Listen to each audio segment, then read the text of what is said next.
News देख रहे हैं आप सभी। मैं हूं आपके साथ नेहा वालिया। उत्तराखंड के इस खास बुलेटिन में आप सभी दर्शकों का स्वागत है। मुख्यमंत्री आवास पर आत्मनिर्भर उत्तराखंड बोधिसत्व विचार श्रृंखला में वर्चुअली बैठक हुई। बैठक में संबोधित करते हुए सीएम धामी ने कहा कि हमारे युवाओं द्वारा राज्य के विकास हेतु पिछले 2 दशकों में सतत प्रयत्न जारी है, जिनका असर धरातल पर भी अब नजर आने लगा है। सीएम ने कहा कि राज्य के सर्वांगीण विकास की रूपरेखा के निर्धारण में विभिन्न क्षेत्रों के विभिन्न विशेषज्ञों और प्रबुद्ध जनों को सहयोगी बनाए जाने का हमारा प्रयास है, हमारी कोशिश है। इसके लिए इस विचार श्रृंखला की शुरुआत की गई है। सीएम धामी ने आगे कहा कि बोधिसत्व विचार श्रृंखला के मंथन से निकलने वाला अमृत राज्य के लिए हितकारी होगा और विचार श्रृंखला में प्राप्त सुझावों के आधार पर प्रदेश के विकास हेतु कार्य योजना तैयार की जाएगी। यानी उनका विजन क्लियर है और वो चाहते हैं कि अब उत्तराखंड का विकास, जिसकी गति अब जोर पकड़ रही है, वो धीमी नहीं होनी चाहिए। ये रफ्तार यूं ही बरकरार रहनी चाहिए और उत्तराखंड का विकास दिन ब दिन और ज्यादा और बेहतर हो। बढ़ते आगे, बीजेपी के राष्ट्रीय अध्यक्ष जेपी नड्डा 2 दिवसीय प्रवास पर आज यानी कि सोमवार को उत्तराखंड पहुंच गए हैं। इस बीच मुख्यमंत्री पुष्कर सिंह धामी और प्रदेश अध्यक्ष मदन कौशिक ने उनका स्वागत किया। बता दें कि भारतीय जनता पार्टी यानी बीजेपी के राष्ट्रीय अध्यक्ष जेपी नड्डा आज कुमाऊं दौरे पर हैं। इस दौरान जेपी नड्डा गढ़वाल और कुमाऊं के कई मंडलों के विभिन्न कार्यक्रमों में भाग लेंगे। और ये भी बताते चले कि इस दौरान पूर्व मुख्यमंत्री और पूर्व केंद्रीय मंत्री डॉक्टर रमेश पोखरियाल निशंक की बेटी के विवाह समारोह में शामिल होने के बाद जेपी नड्डा चमोली जिले के लिए रवाना हो जाएंगे। दोपहर में वो चमोली के सवाड़ में शहीद सम्मान यात्रा में शामिल होने के साथ ही सभा को भी संबोधित करेंगे और इसके बाद बीजेपी के राष्ट्रीय अध्यक्ष जेपी नड्डा अल्मोड़ा के लिए रवाना हो जाएंगे। अभिनव थापर जी हैं कांग्रेस से हमारे साथ इस खबर पर बातचीत के लिए। सर, बहुत बहुत स्वागत है आपका एफएम न्यूज में। धन्यवाद मैडम। अभिनव जी, ये जो बैठकों का दौर जारी है या फिर कहें कि ये जो उत्तराखंड को लेकर एक के बाद एक दौरे पर आ रहे हैं, चाहे वो जेपी नड्डा हो, अमित शाह हो, किस तरीके से आप इसे देखते हैं? क्या जो चुनाव होने वाले हैं उसके मद्देनजर अब कोशिश की जा रही है लोगों को लुभाने की और अपनी जो रणनीति है उसमें सुधार लाने की? मैडम, हमारे इंजीनियरिंग कॉलेज में जब मैंने इंजीनियरिंग करी थी जी, तो लड़के पूरे साल पढ़ते नहीं थे ना। तो लास्ट में इंतजाम करते थे कहाँ से कुछ हो जाए, रातों रात पढ़ ले, पूरी रात जाग ले, दिन जाग ले, हाँ। बस पासिंग नंबर आ जाए और वो हम काम कर दें, है ना। 5 साल इन्होंने कुछ किया नहीं है। अब ये लास्ट में दौड़ धूप दिखा रहे हैं और ये ड्रामा कर रहे हैं। ये जनता को इस बात का जवाब नहीं दे पाएंगे कि 5 साल में बेरोजगारी का क्या हुआ, 5 साल में आपने यहाँ पे कितना रोजगार युवाओं को दिया, 5 साल में आपने महंगाई में आपका क्या योगदान रहा, 5 साल में राज्य के पलायन से लेकर तमाम विषयों में आपने क्या काम किया। हाँ, ये जरूर बताएंगे कि हमने 3 मुख्यमंत्री दिए, पहला भी बहुत जबरदस्त था, दूसरा भी बढ़िया था और तीसरा तो वाह जी वाह, हम फन्ने खा उठा के लेकिन तो अभिनव जी, मुख्यमंत्री धामी तो ये कह रहे हैं उत्तराखंड में जो विकास हुआ है अभी तक हुआ ही नहीं था और गति इतनी तेज है कि इस रफ्तार को अब हम कम नहीं होने देंगे। मुख्यमंत्री धामी जी के भगवान जो बोल रहे हैं उनकी जुबान में सरस्वती बैठे और गति उत्तराखंड की वाकई विकास की बहुत तेज हो जाए। किंतु 2 महीने 4 महीने में जो विकास करेंगे, आप ये बताइए, अभी ये सरकारी रिपोर्ट है प्लानिंग डिपार्टमेंट की, बेरोजगारी दर 11% है, शिक्षित युवाओं की 17.4% है और ये पिछले 5 साल में बहुत बुरी हालत है। और ये हमारा रिकॉर्ड नहीं है, ये मैं आपके टीवी पे ऐसे नहीं बोल रहा हूँ, ये प्लानिंग डिपार्टमेंट उत्तराखंड सरकार की रिपोर्ट है, उनके आंकड़े हैं, ठीक है, जिसपे तमाम मीडिया ने सब बातें उठाई हैं। और ये सब धामी जी कह रहे हैं कि मैं 2 महीने में सब ठीक कर दूंगा। अब 2 महीने में बेरोजगारी दर कहाँ ले आएंगे ये आपको भी पता है। 2 महीने में इन्होंने ऐसा कौन सा कंस्ट्रक्टिव काम कर दिया ये आप मुझे बताइए। 2 महीने अब बचे हैं, ये क्या कर लेंगे? अभी आचार संहिता लग जाएगी दिसंबर जनवरी से, फिर ब्यूरोक्रेसी के हाथ में सब कुछ आ जाएगा, ये क्या कर लेंगे? मैडम, ये खाली फेस सेविंग है, हमने युवा बना दिया, हमने ऐसा कर दिया। ठीक है। तो आप तो आंकड़े के आधार पर बता रहे हैं कि ये आंकड़े हैं जी, इन्होंने कुछ नहीं किया, बेरोजगारी वैसे ही है, महंगाई वैसे ही है और आम जनता त्रस्त है, ये आपका कहना है। और अगर हम सरकार की बात करें तो वो कहती है कि हमने विकास किया है और वो विकास नजर भी आ रहा है। अभिनव जी, खैर ये तो देखने वाली बात होगी कि जनता विश्वास किसमें दिखाएगी। फिलहाल बहुत बहुत शुक्रिया आपका हमारे साथ जुड़ने के लिए।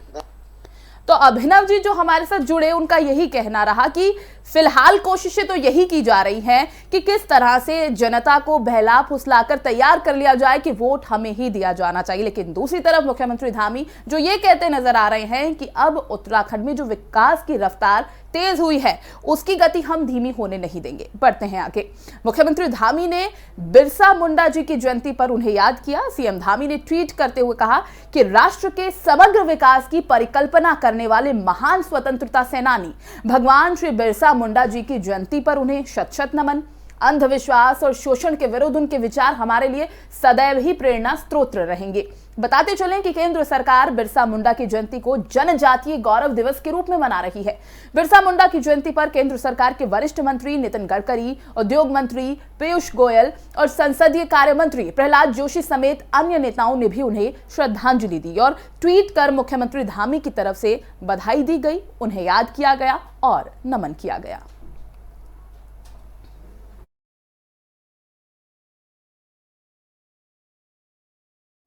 वहीं उत्तराखंड के कैबिनेट मंत्री गणेश जोशी रुड़की पहुंचे, जहां पर उन्होंने प्रबुद्ध जन सम्मेलन कार्यक्रम में शिरकत की। इस दौरान बीजेपी कार्यकर्ताओं ने मंत्री गणेश जोशी का जोरदार और भव्य स्वागत किया। मंत्री गणेश जोशी ने प्रबुद्ध जन सम्मेलन में सभी को एकजुट होकर पार्टी को मजबूत करने की बात कही। गणेश जोशी ने कहा कि पीएम मोदी के नेतृत्व में देश ने ऊंचाइयों को छुआ है। साथ ही ये भी कहते नजर आए कि उत्तराखंड में पार्टी का 60+ युवा नेतृत्व का नारा जो था वो साकार होगा। बीजेपी के सभी कार्यकर्ता और विधायक एकजुट हैं और पार्टी कमल के निशान पर यानी चिन्ह पर चुनाव लड़ती है और कहीं कोई भी जाने वाला नहीं है। वहीं खानपुर विधायक प्रणव सिंह के पत्रकारों के साथ अभद्रता मामले में मंत्री गणेश जोशी ने कहा कि विधायक प्रणव सिंह मामले में जांच चल रही है और उसके बाद ही कुछ कहा जा सकेगा, यानी जांच होगी, उसके बाद जो निकलकर सामने आएगा उसके आधार पर ही हम कुछ कह पाएंगे।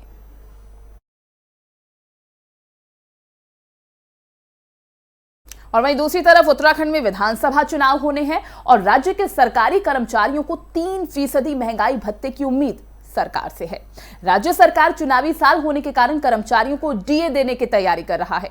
बताया जा रहा है कि कैबिनेट की बैठक में इस पर मोहर लग सकती है, जिसके बाद राज्य कर्मचारियों को इस माह के वेतन के साथ बढ़े हुए 3% डीए का लाभ मिल सकता है। फिलहाल राज्य के वित्त विभाग ने इसकी तैयारी शुरू कर दी है और जल्द ही इस पर फैसला भी हो सकता है।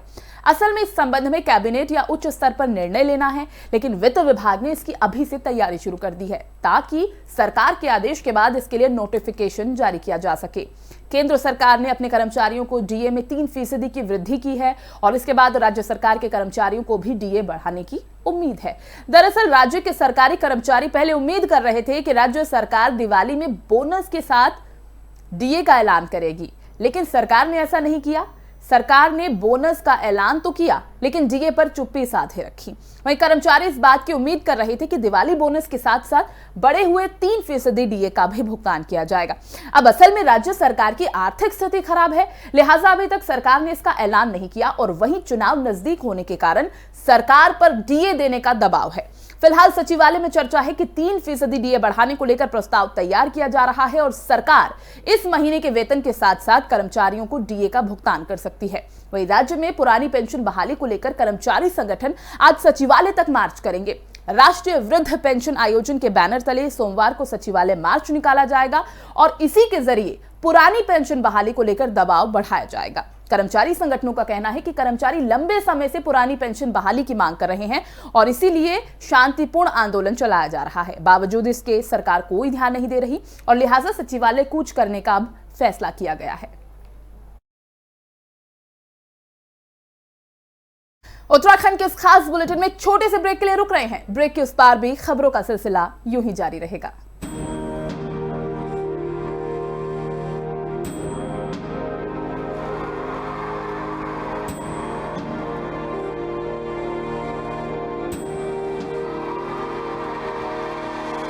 बच्चा बच्चा देशभक्ति पढ़ेगा, अब बच्चा बच्चा देशभक्त बनेगा। दिल्ली के स्कूलों में हमने देशभक्ति पाठ्यक्रम पढ़ाना शुरू किया है। जब हर बच्चा भारत माँ का वीर सपूत बनेगा, तभी बनेगा भगत सिंह के सपनों का भारत, तभी बनेगा बाबा साहब के सपनों का भारत।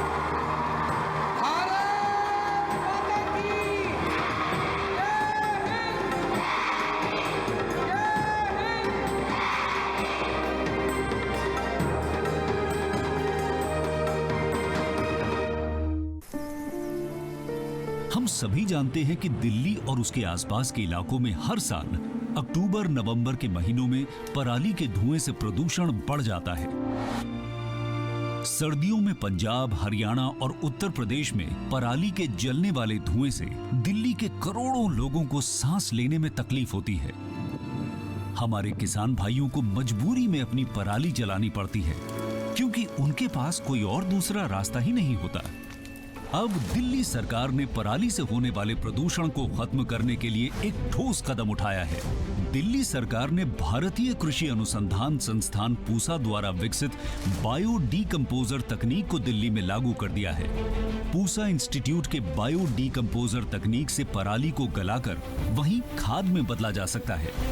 दिल्ली सरकार ने इस तकनीक को लागू कर दिया है और इसका सारा खर्च दिल्ली सरकार उठा रही है। और जब खेत में ही उस पराली का खाद बन जाएगा तो वो जमीन की उर्वरता भी बढ़ाएगा, मतलब किसानों की अगली फसल भी बढ़िया होगी। यही तो हमारे किसानों को चाहिए। और सबसे बड़ी बात, जब पराली नहीं जलेगी तो प्रदूषण भी नहीं होगा। इसमें सबका फायदा है। पहले हमें अपनी पराली जलानी पड़ती थी, लेकिन इस बार हमें ऐसा नहीं करना पड़ा। दिल्ली सरकार ने पराली को खाद में बदलने के लिए हमारे खेतों में ये छिड़काव करवाया है। ये बहुत ही आसान था और हमें तो बहुत फ़ायदा हुआ। ये पूरा काम दिल्ली सरकार ने खुद कराया है। हमें तो एक पैसा नहीं देना पड़ा और हमारी पराली यही खेत में ही खाद बन गई है और प्रदूषण भी नहीं हुआ। ये बहुत बढ़िया समाधान है। दिल्ली सरकार प्रदूषण को खत्म करने के लिए युद्ध स्तर पर तो काम कर ही रही है, साथ ही किसानों की सुविधाओं का भी पूरा ख्याल रखा जा रहा है। ब्रेक के बाद आप सभी का स्वागत है। उत्तराखंड में चुनाव से पहले बीजेपी छोड़कर कांग्रेस में शामिल हुए पूर्व विधायक संजीव आर्य के स्वागत कार्यक्रम में एक युवती ने जमकर हंगामा किया। युवती ने मंच पर पहुंचकर हंगामा किया और कहा कि कांग्रेस का नेता उसे प्रताड़ित कर रहा है। युवती ने युवा कांग्रेस के पूर्व अध्यक्ष पवन जाटव पर प्रताड़ित करने का आरोप लगाया है। लड़की के कार्यक्रम में बवाल के बाद काफी देर तक अफरा तफरी का माहौल गर्म रहा। वहीं कांग्रेस के नेताओं ने उसे समझाने बुझाने की बहुत कोशिश की, लेकिन युवती पवन जाटव के खिलाफ कार्रवाई की मांग पर अड़ी रही और समारोह से नहीं गई। असल में राज्य में कांग्रेस और बीजेपी सरकार में मंत्री रहे यशपाल आर्य और उनके बेटे संजीव आर्य ने चुनाव से पहले बीजेपी से इस्तीफा दे दिया था और वो कांग्रेस में शामिल हो गए थे। रविवार शाम को कांग्रेस कार्यकर्ताओं ने नैनीताल स्थित नैनीताल क्लब में कार्यक्रम का आयोजन किया था और इसमें पूर्व विधायक संजीव आर्य का स्वागत किया गया।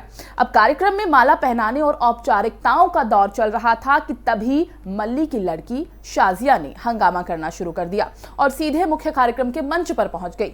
लड़की ने आरोप लगाया था कि युवा कांग्रेस के पूर्व अध्यक्ष पवन जाटव उसके पारिवारिक मामलों में दखल दे रहे हैं और उस पर दबाव डाल रहा है। दबाव में आकर उसके भाई ने भी सुसाइड करने की कोशिश की है। युवती का आरोप है कि पवन जाटव पूर्व सीएम, पूर्व विधायक समेत शहर के एक बड़े व्यापारी का नाम लेकर उनके परिवार को धमका रहा है और पुलिस पर दबाव डालकर वो जांच को आगे नहीं बढ़ने दे रहा। लड़की के आरोपों के बाद संजीव आर्य असहज हो गए और अचानक हुए इस हंगामे के कारण कार्यक्रम में अफरा तफरी मच गई। इसके बाद कुछ कांग्रेसियों ने युवती को कार्यक्रम स्थल से बाहर निकालने की कोशिश की, लेकिन कार्रवाई की मांग लेकर पंडाल के बाहर वो जमी रही। पूर्व विधायक संजीव आर्य ने कहा कि वो बीजेपी में रहे, लेकिन बीजेपी सरकार में उन्हें काम नहीं करने दिया गया, जिस कारण वो पार्टी छोड़कर कांग्रेस में लौट आए हैं। उन्होंने कहा कांग्रेस में शामिल होने के बाद उन्हें जनता से पहले के मुकाबले ज्यादा समर्थन मिल रहा है। असल में पिछले महीने ही उत्तराखंड सरकार में मंत्री रहे यशपाल आर्य और उनके बेटे ने बीजेपी को अलविदा कहकर कांग्रेस का दामन थाम लिया था। यशपाल आर्य के साथ ही उनके बेटे संजीव आर्य ने भी बीजेपी को छोड़ दिल्ली में कांग्रेस की सदस्यता ग्रहण की थी और उसके बाद ही ये बवाल पूरा सामने आया।